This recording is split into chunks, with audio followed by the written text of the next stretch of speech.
Mirlo Blanco, el podcast de Sumas Plumas.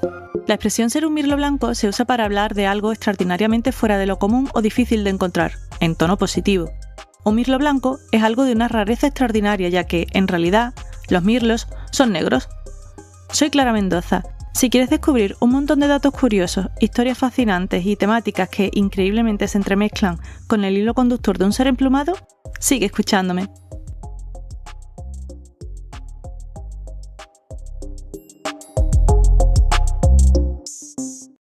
¿Me crees si te digo que unos sombreros fueron los causantes de una crisis medioambiental? ¿Y que unas reuniones femeninas para tomar el té salvaron millones de vidas? ¿Puedes imaginar por qué un profesor de piano iba a dedicarse a desplumar aves con precisión de cirujano? Hay miles de plumas multicolores entremezcladas con todas estas historias. ¿Quieres saber de qué se trata? El día que se lanza este episodio de Mirlo Blanco es 1 de enero de 2026. ¡Feliz Año Nuevo! Tal día como hoy, de hace 118 años, es decir, el 1 de enero de 1908, entró en vigor la Ley Lacy, cuyo objetivo era poner fin a lo que se conoce como la locura de las plumas. Este término no pertenece a la ornitología, sino al mundo de la moda, de las pasarelas y los escaparates. A finales del siglo XIX y principios del XX, la alta costura de París y Londres, diseñada para la aristocracia, actrices o socialites en general, se caracterizaba por su fastuosidad. Los sombreros, en concreto, eran el culmen de esta tendencia. Eran grandes y llamativos, coloridos y muy ornamentados. Eran símbolo de estatus y elegancia en la alta sociedad. Y lo que más prestigio daba en estos enormes sombreros eran las plumas. Plumas de aves reales, no confeccionadas en un taller. La industria de las plumas se desarrolló y por todo el mundo se buscaban las plumas más coloridas, grandes y vistosas. Por ejemplo, en Oceanía, las plumas del ave del paraíso eran exportadas por su llamativo exotismo y su gran tamaño, codiciadas como símbolo de riqueza. Las llamadas plumas amazonas provenían de aves de Sudamérica, de martines pescadores y tangaras, entre otras especies, y destacaban por su cromatismo, su calidad y suavidad al tacto.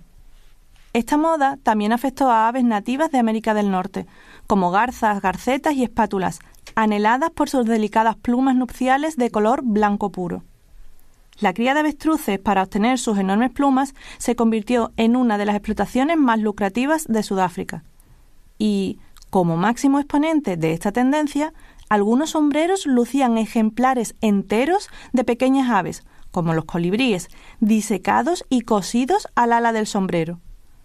La confección de un solo sombrero podría requerir las plumas de entre 50 y 300 aves.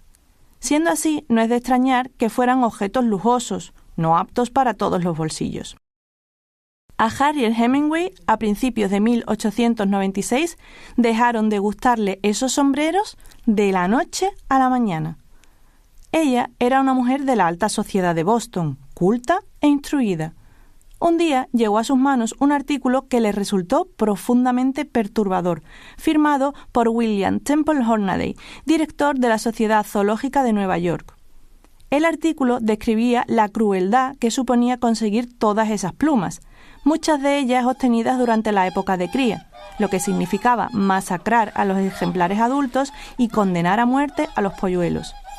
También hacía hincapié en la devastación de esas cacerías, que mataban a millones de aves cada año por sus plumas. Se exterminaban colonias enteras en pocos días, haciendo que muchas especies se encontraran en peligro de extinción, ya que no había ninguna prohibición contra estas prácticas. Harriet cogió el artículo, cruzó la calle y fue a casa de su prima, Mina Hall, para convencerla de que tenían que hacer algo. No podían permitir la aniquilación de millones de aves solo por una moda superficial y pasajera, como las plumas en los sombreros.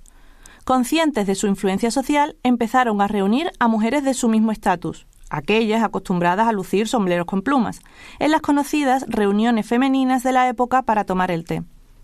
Sin embargo, en vez de socializar y disfrutar del refrigerio, más de una de las invitadas se fue a su casa atragantada.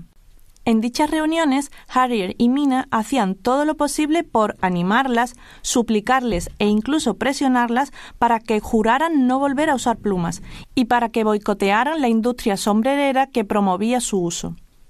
Su iniciativa tuvo un enorme y rápido éxito. Unas 900 mujeres influyentes se unieron a la causa: promover la protección de las aves y desalentar la compra y el uso de plumas de aves silvestres. Ese mismo año, en 1896, fundaron la Sociedad Audubon de Massachusetts para la protección de las aves. Fue la primera sociedad de este tipo en Norteamérica y la tendencia se extendió velozmente. Pero, como las mujeres aún carecían de poder político en Estados Unidos, no obtuvieron el derecho al voto hasta 24 años después, las comprometidas primas tuvieron que reclutar al destacado ornitólogo William Westell para que fuera el presidente de Mass Audubon, y él ostentó dicho cargo de 1896 a 1913. El movimiento fue imparable y llegó el momento de tomar partido con las leyes. En 1900 fue aprobada la Ley Lacey, la primera ley federal de protección de vida silvestre en la historia del país. Su nombre proviene de John F. Lacey, congresista de Iowa, defensor de la protección de las aves migratorias. En 1903, el presidente Roosevelt creó la primera reserva federal de aves en la isla Pelícano, en Florida. Fue el resultado de los esfuerzos de Paul Kregel, un colono que había defendido con sus propias manos frente a los furtivos las colonias de pelícanos y otras aves acuáticas que veía desde su casa. Paul convenció al senador Frank Chapman para unirse a su lucha, y el senador insistió a Roosevelt para salvar la isla Pelícano. Después de este hito, se establecieron 53 santuarios más de vida silvestre, que con el tiempo conformaron el Sistema Nacional de Refugios de Vida Silvestre. Unos años más tarde, la Ley Lacey fue ampliada. Prohibía expresamente la venta de plumas obtenidas de aves silvestres, el transporte de plumas entre estados y la importación de aves cazadas para la industria de la moda. Fue el 1 de enero de 1908. Una década más tarde, en 1918, se consiguió otro gran hito: el Tratado de Aves Migratorias, una ley federal estadounidense que implementó tratados de conservación entre Estados Unidos y Canadá, México, Japón y Rusia, para proteger a más de 1.100 especies de aves. Se prohibía cazar, matar, capturar, poseer, vender, comprar, importar, exportar o transportar cualquier ave migratoria, sus nidos o huevos.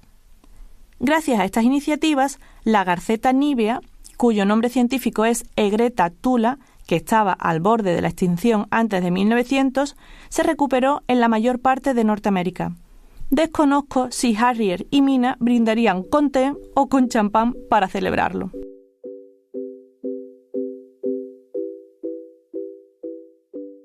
Lo confieso, conozco a alguien que, en pleno 2026, se dedica a desplumar aves.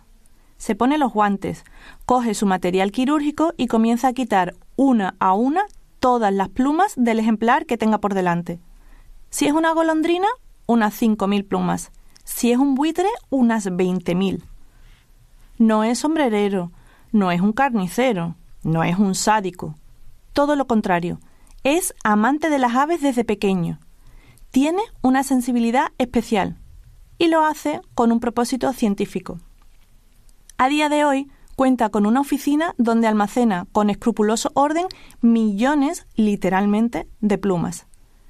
¿Quién es esta persona y por qué tiene todas estas plumas? Sobre todo teniendo en cuenta que en España está prohibido incluso coger una pluma que te hayas encontrado en el campo. ¿Lo sabías?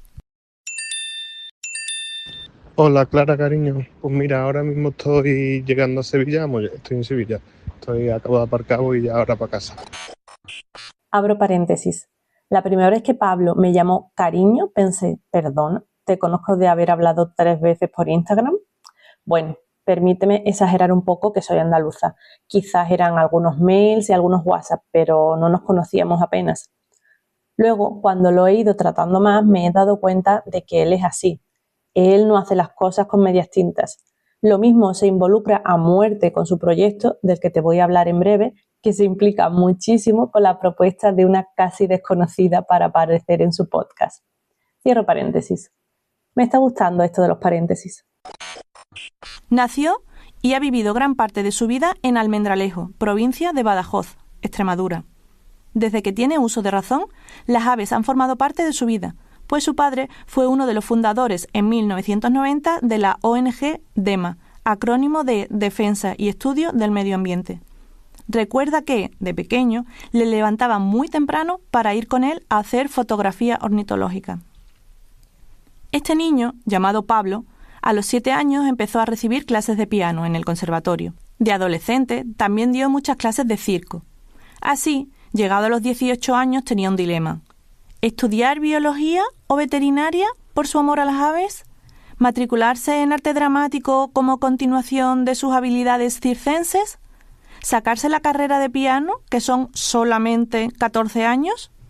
Y se decidió por esto último. Dedicarse profesionalmente a un instrumento requiere un compromiso y una disciplina que no todo el mundo puede imaginar. Y por si fuera poco, las oposiciones de piano son de las más duras. Durante un tiempo, Pablo estaba sentado frente al piano entre 8 y 12 horas diarias, de lunes a domingo. Pero el esfuerzo valió la pena. Desde 2020 es profesor de piano para niños en un conservatorio de Sevilla, donde actualmente reside. Y ahora dirás, ¿y por qué este profe de piano se dedica a desplumar aves? La respuesta se resume en una sola palabra: plumarium.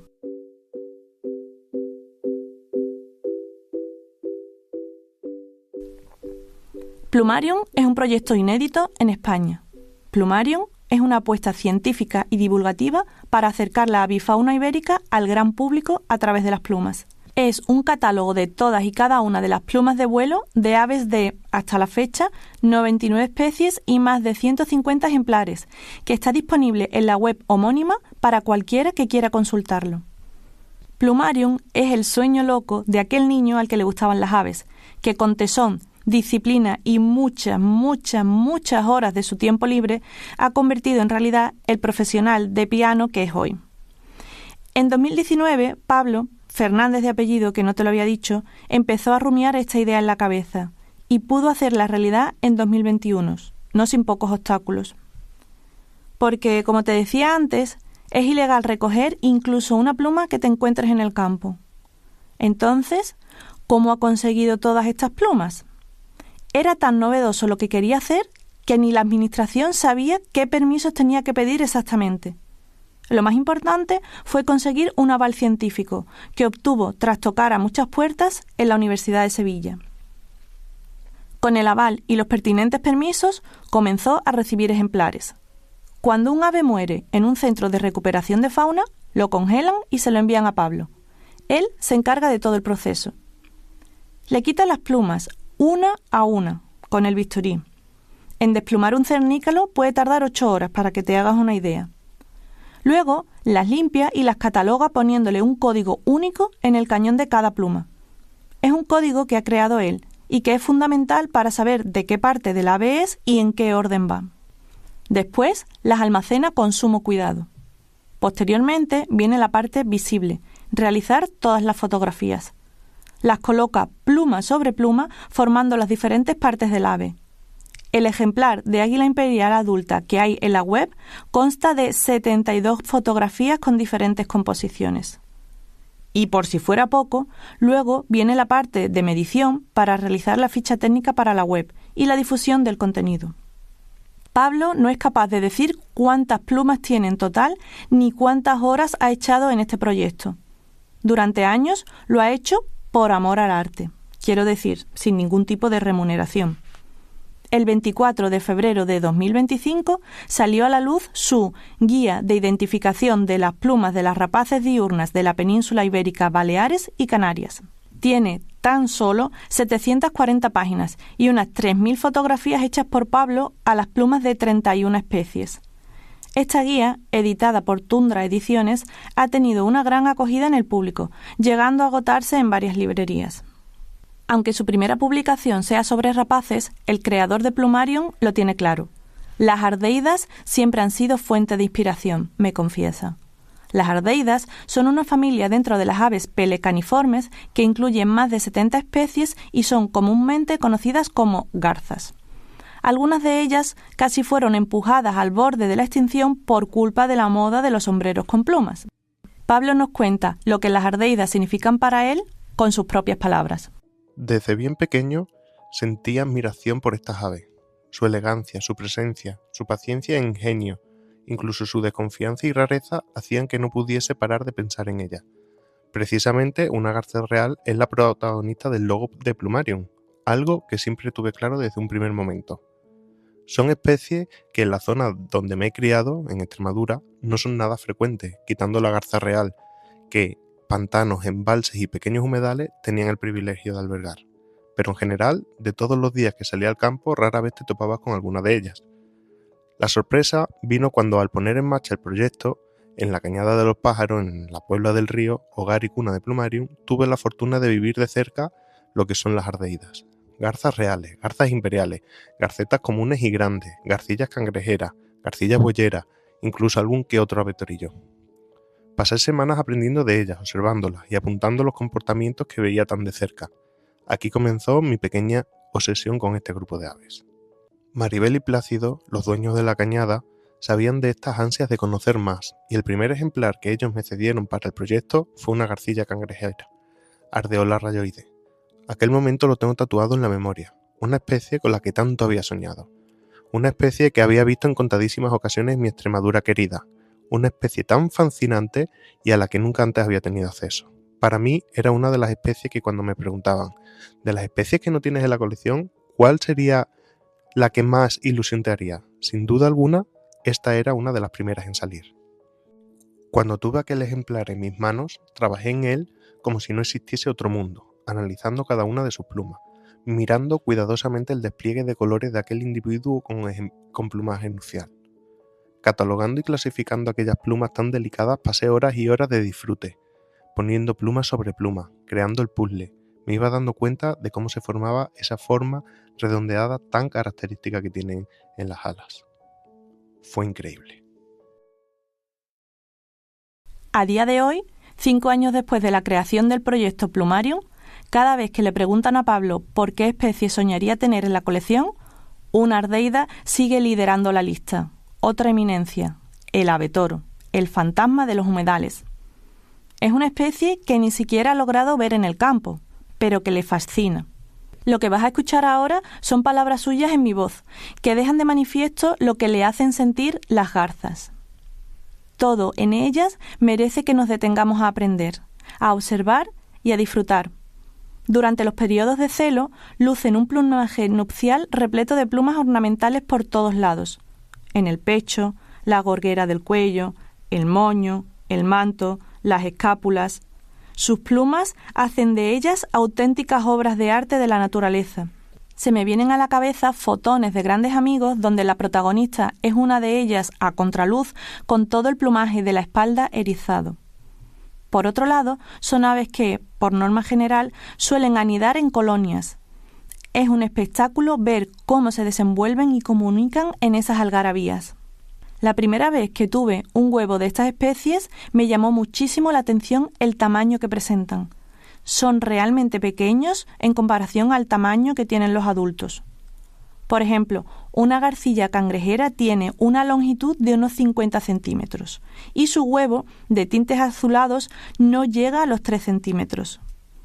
Cuando nacen son auténticos dinosaurios peludos. Parece imposible que de ahí termine saliendo una garza en todo su esplendor. Por todo ello y muchísimo más, las garzas y en general las ardeidas siempre formarán parte del desarrollo de Plumarium, y ya no solo del proyecto, sino de mí. Elegancia, paciencia, misterio y poder, concluye Pablo. ¿Está in love total con las ardeidas o no?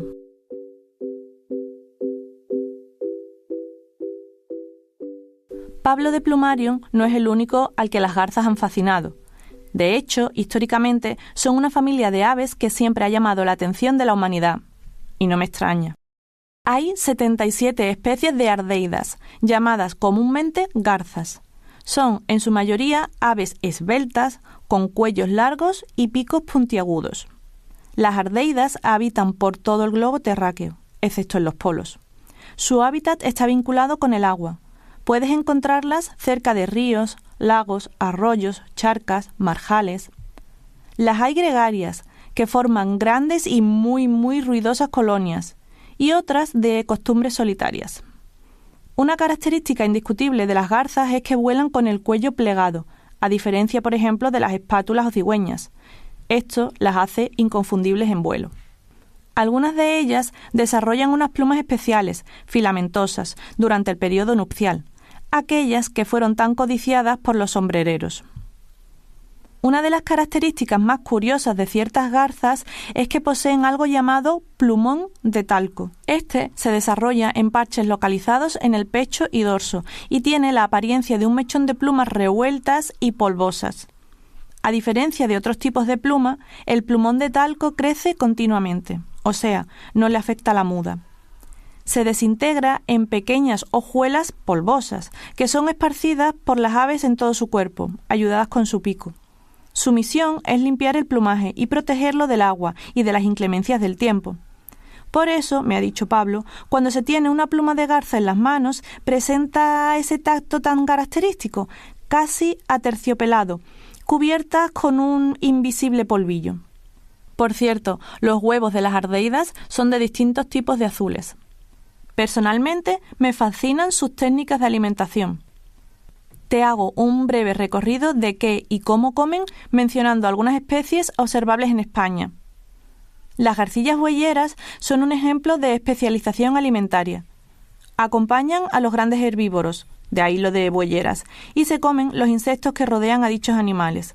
Las puedes ver en el campo cerca de vacas, toros, caballos. El martinete común es nuestra garza de hábitos vespertinos y nocturnos, la que empieza a activarse cuando las demás se van a sus dormideros. No es la más estilizada, pues parece que tiene un poco de chepa, pero es inconfundible con sus grandes ojos rojos adaptados a la actividad nocturna. Su técnica de caza preferida es el acecho desde la orilla del agua o desde una rama baja, donde aguarda inmóvil a que alguna presa se ponga a su alcance, momento en el que la atrapa con un rápido movimiento del cuello. El abetoro común que Pablo está deseando tener entre sus manos es más rechoncho que la típica garza. Se alimenta de insectos, crustáceos, peces, anfibios, reptiles y micromamíferos. Por cierto, tiene en el cuello una caja de resonancia que le permite proferir gritos audibles a gran distancia para defender su territorio de cría. Suena más o menos como un toro.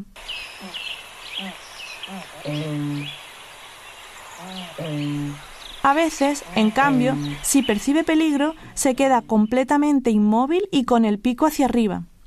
Esa postura y su plumaje críptico hacen que sea casi imposible detectarlo. Da risa verlo de esa guisa.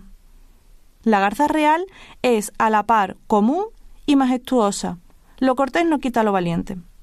Aunque puede alcanzar 1 metro de altura, pesa tan solo unos 2 kilos, como un pollo entero que compras en el súper. Es la viva imagen de la paciencia y la perseverancia. Es posible que alguna vez la hayas visto, completamente inmóvil, dentro del agua o en la orilla, esperando a su siguiente presa. Es capaz de estar con la misma postura durante mucho tiempo, hasta que, con un veloz movimiento, extiende su cuello y caza con su pico en forma de puñal. Su dieta se compone de peces, anfibios e invertebrados, aunque puede llegar a cazar hasta pequeños patitos, culebras e incluso algún que otro gazapo. Su excelente puntería se explica, en parte, por la posición de sus ojos, en los laterales de la cara pero dirigidos hacia adelante, lo que le proporciona una visión estereoscópica. Si ves una foto de una garza real completamente de frente, te reirás, pues la postura de sus ojos le da un aire cómico. En el Parque de la Ciudadela, en Barcelona, junto al zoo de la ciudad, se concentra la mayor colonia urbana de garzas reales de Europa, cuyo origen se remonta a 1972. Van allí a dormir, al refugio de un parque urbano que cierra por la noche, y por la mañana parten a buscar sus presas en zonas húmedas cercanas. Por cierto, este bicho tan grande anida en los árboles. Su prima pequeña sería la garza imperial, de menor tamaño, menos social y más escasa. Siempre me hace gracia pensar que tiene más categoría, por aquello de que un imperio es más que un reino. La imperial tiene colores purpúreos y se puede observar en España principalmente en la época estival. Caza como la garza real, pero también puede desplazarse lentamente por las orillas fangosas mientras acecha. Aunque no sea observable en España, dado que sus hábitats son humedales del África subsahariana, quería hablarte de la garceta azabache, conocida por su curiosa técnica de caza. Abre sus alas formando una especie de paraguas que da sombra. Con ello, evita los reflejos de sol sobre el agua para ver mejor a sus presas y además atrae a los peces al espacio sombreado que ella misma procura. También se hizo viral en redes sociales un vídeo de una garcilla verde que usaba pan como señuelo. Lo lanzaba y recogía del agua para llamar la atención de los peces y, cuando alguno se acercaba lo suficiente, ella lo cazaba. Esta inteligente ave habita en Norte y Centroamérica. Por cierto, el logo de Sea BirdLife, la Sociedad Española de Ornitología, es una garcilla cangrejera. No mucha gente sabe que es la evolución de un dibujo hecho a mano por Antonio Valverde. Él y Francisco Bernis realizaron en 1953 el primer anillamiento científico de aves en España y, al año siguiente, fundaron junto con otros biólogos y naturalistas la Sociedad Española de Ornitología. A día de hoy, el centro de visitantes de Doñana y el de las lagunas de Fuente Piedra llevan el nombre de Antonio Valverde. Hoy, en Mirlo Blanco, el podcast de Sumas Plumas, hemos celebrado la entrada de un nuevo año y hemos recordado una efeméride de hace 118 años en la que se empezó a proteger a las aves de la caza indiscriminada en nombre de la moda. Hemos conocido la llamada locura de las plumas en los sombreros de moda y cómo dos primas horrorizadas con la barbarie convirtieron sus reuniones para tomar el té en uno de los primeros movimientos conservacionistas. Gracias, Harriet y Mina.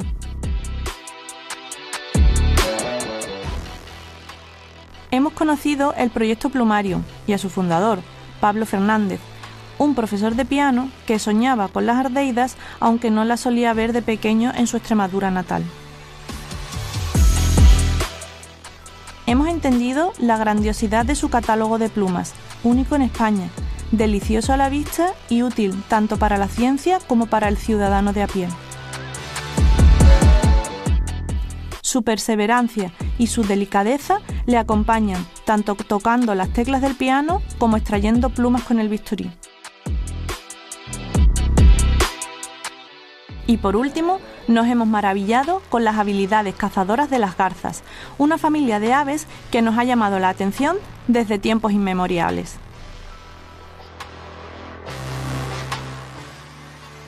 Moda, sombreros, asociacionismo femenino, leyes, un profesor de piano, un proyecto único, varios tipos de ardeidas y muchísimas plumas se han dado la mano en este capítulo de Mirlo Blanco.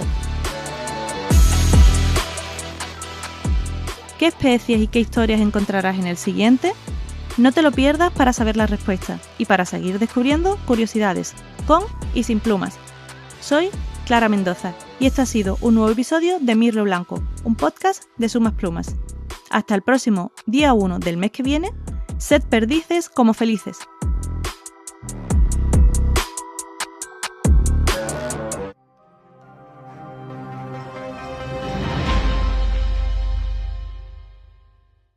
Este es un podcast para seguir aprendiendo, sorprendiéndose y maravillándose de lo que ocurre más allá de nuestras vidas y más acá de nuestras mentes. Además, quien te habla es una apasionada de la ornitología, por eso las aves son el hilo conductor que hilvana estas historias. Aunque no seas un pajarero o pajarera empedernida, seguro que sabrás apreciar la excepcionalidad de estos seres y ojalá te pique la curiosidad para seguir conociendo más sobre ellos. Te invito a hacerme llegar tus comentarios, sugerencias, ideas o lo que te surja. Además, si es un contenido valioso para ti, me será muy útil si lo valoras positivamente en la plataforma en la que lo escuches, si comentas y sobre todo si lo compartes con aquellas personas que piensas que les puede gustar. Más información en la web www.sumasplumas.es. Te animo a que nos busques en Instagram, TikTok y YouTube con el mismo nombre, Sumas Plumas.